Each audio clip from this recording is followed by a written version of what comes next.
இல்லப்பா, 2 பேரும் நம்ம ஆழமான யோசனை உட்கார்ந்துருக்கீங்க.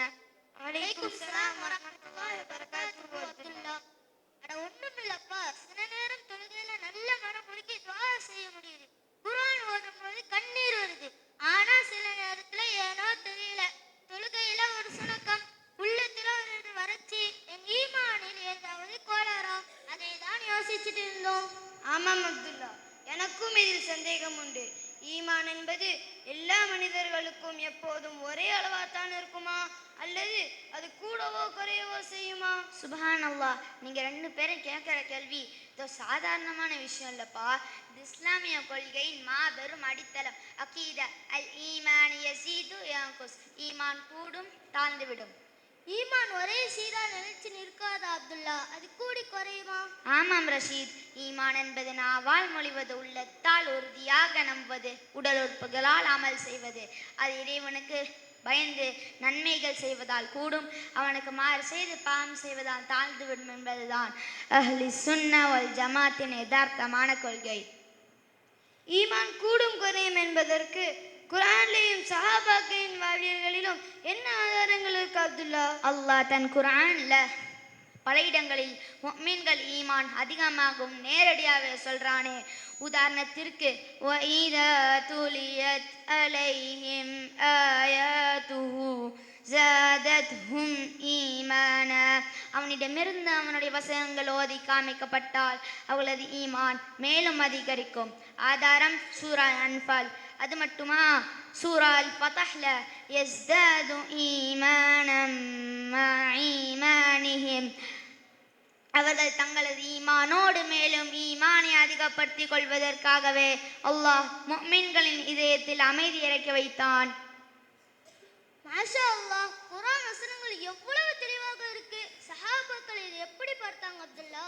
சஹாபா பெருமக்களும் இந்த விஷயத்தில் மிக கவனமாக இருந்தார்கள்.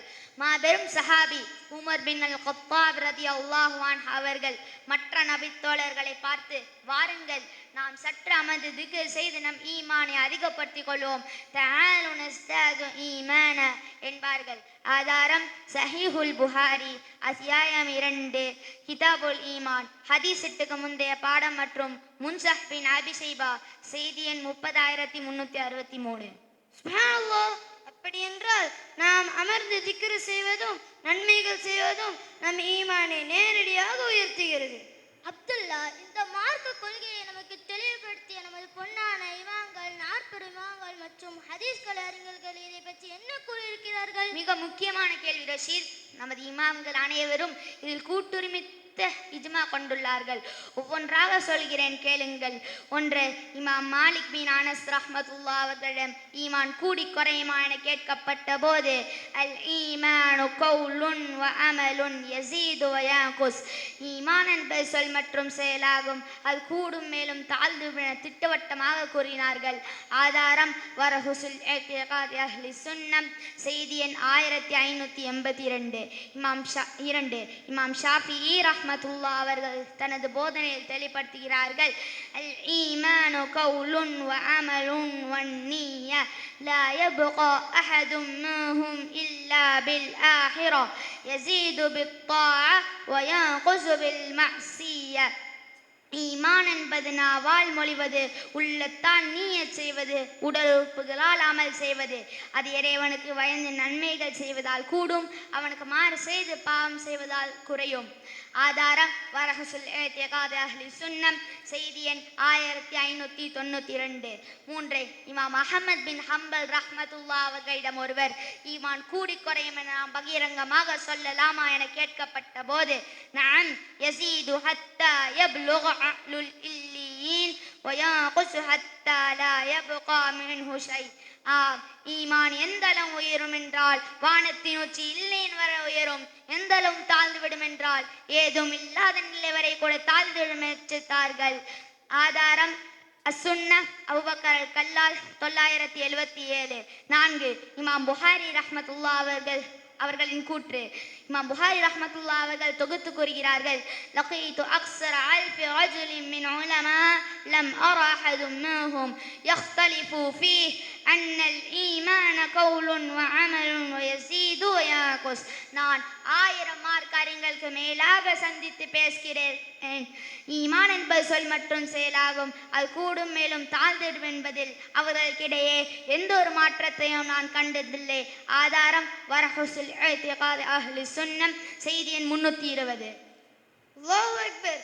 மாபெரும் 4 இமாம்களும் இமாம் புகாரியும் எவ்வளவு தெளிவாக ஒரே குரலில் சொல்லி இருக்கிறார்கள். அல்ஹம்துலில்லாஹ். இமாம்களின் இந்த கூற்றுகள் என் மனதிலிருந்து பயத்தையும் குழப்பத்தையும் முற்றிலும் விட்டுவிட்டது அப்துல்லா. அப்படியானால் என் ஈமானு சுணக்கம் ஏற்படும் போது நான் சோர்ந்து போக தேவையில்லை. மாறாக அதை உயர்த்தும் அமல்களில் கவனம் செலுத்த வேண்டும். அப்படித்தானே?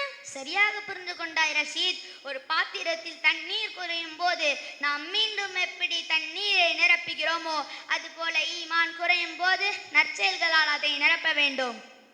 அப்துல்லா, நம்ம அன்றாட வாழ்க்கையில் ஈமானை அதிகப்படுத்த இமாம்கள் காட்டி தந்த எளிய வழிகள் என்னென்ன?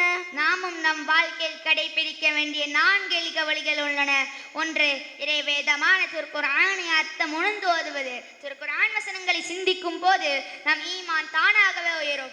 2, இறைவனை திக்ர் செய்வதும் துஆ செய்வதும். நாவால் இறைவனை துதிப்பது இதயத்தின் இருளை போக்கிவிடும். 3, பாவமான காரியங்களை விட்டும் வீணான பார்வைகளை விட்டும் தவிர்ந்திருப்பது. பாவங்கள் ஈமானை குறைக்கும் நச்சுக்கள், அதை தவிர்க்கும் போது நம் ஈமான் பாதுகாக்கப்படுகிறது. 4, ஈமானோடு வாழும் நல்ல மனிதர்களுடன் சேரும் போது நம் ஈமான் தானாகவே உயரும். அல்ஹம்துலில்லாஹ். இன்று உங்களின் சந்திப்பின் மூலம் எங்களோட சந்தேகத்திற்கு மிக தெளிவான விடை கிடைச்சிட்டு அப்துல்லா. இனிமேலாவது நன்மைகள் செய்வதன் மூலமும் பாவங்களை விட்டு விலகி இருப்பதன் மூலமும் நம் ஈமானை பாதுகாக்க முயற்சிப்போம். இன்ஷா அல்லாஹ். அல்லாஹ் நம் அனைவரின் ஈமானையும் உயர்த்தி இறுதி வரை நிலைத்திருக்க செய்வானாக. ஆமீன். நான் கிளம்புற. சந்திப்போம். அஸ்ஸலாமு அலைக்கும் வலைக்கும் ஸலாம் வரஹ்மத்துல்லாஹி வபரகாத்துஹு.